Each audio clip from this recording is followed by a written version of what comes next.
Hey guys, सो आज की video थोड़ी हटके होने वाली है क्योंकि आज मैं आपको सिखाऊंगी थ्रेडिंग।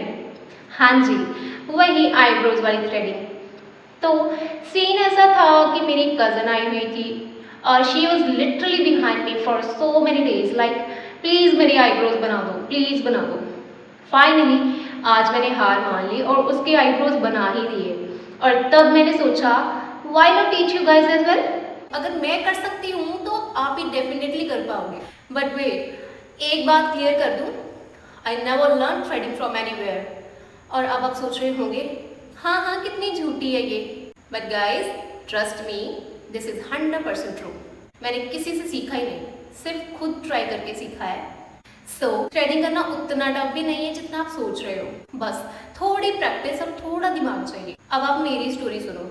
मैंने फर्स्ट टाइम अपनी थ्रेडिंग तब करवाई जब मैं 12th ग्रेड में थी, फेयरवेल पार्टी के टाइम। पर ट्रस्ट मी, इतना इजी बिल्कुल नहीं था।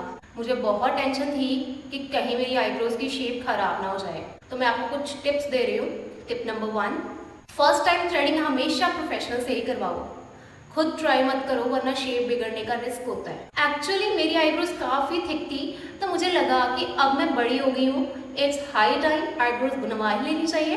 तो बड़ा सा दिल करके मैंने सोच ही लिया कि आईब्रोज बनवा लूँ। तो मुझे डर था कि ख़राब ना हो जाए, तो मैंने फिर लैक्मे सैलून का प्लान बनाया क्योंकि ऑब्वियसली प्रोफेशनल्स पे ट्रस्ट होता है। और हाँ, उन्होंने वैसे ही आईब्रोज बनाई जैसे मैंने बोला था, sharp and thick, and honestly they looked good. But उसके बाद जो सीन हुआ, ओ माय गॉड, मेरी फर्स्ट थ्रेडिंग थी और आईब्रोज भी बहुत थिक।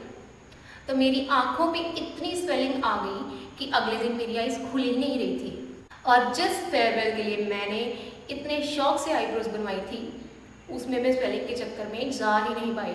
सो टिप नंबर 2, अगर आपकी आईब्रोज थिक हैं या आपकी स्किन सेंसिटिव है तो पहली बार के बाद थोड़ा रेडनेस या स्वेलिंग नॉर्मल है। आइस क्यूब से कंप्रेस करो, स्वेलिंग जल्दी खत्म हो जाती है। उस दिन के बाद मैंने डिसाइड किया अब बार बार पैसे वेस्ट नहीं करूँगी। और शेप भी खराब होने का डर था, तो मैंने सोचा ये हेयर ग्रोथ तो वैसे भी बहुत जल्दी आ जाती है, तो मैंने सोचा कि खुद की आईब्रोज में खुद ही बनाया करूँगी। नेक्स्ट टिप नंबर 3, थ्रेडिंग एक ऐसी स्किल है जो प्रैक्टिस से ही आती है। स्टार्ट करना हो तो पहले एक्स्ट्रा हेयर पे ट्राई करो, डायरेक्टली शेप पे एक्सपेरिमेंट मत करो। सो गाइस, सेकेंड टाइम से लेके आज तक I always do my own eyebrows my self. Believe me, एक बार हैबिट बन गई तो लाइफ बहुत ईजी हो जाती है। So guys, that was my little story. Now you must be wondering how did I even learn threading. Well honestly, जब मैं छोटी थी तब से I have been watching my mom getting her threading done, और वहीं से मेरा इंटरेस्ट डेवलप हुआ। You can say I learn just by watching. And अब मेरी cousin, she thinks she look prettier after getting her eyebrows done. That's why madam here also trusts only me for her eyebrows, because she is super possessive about them too. अभी आप देख ही रहे होंगे कि I'm threading her brows, and for this eyes की shape and eyebrows की shape बहुत matter a lot. You also noticed that I applied powder first, right? That's because skin पे moisture होता है, and due to that the hair slips from the thread. Powder absorbs that moisture, so threading becomes smooth and easy. But let me clear one myth. Many ladies think powder reduces the pain. No, that's just a mindset.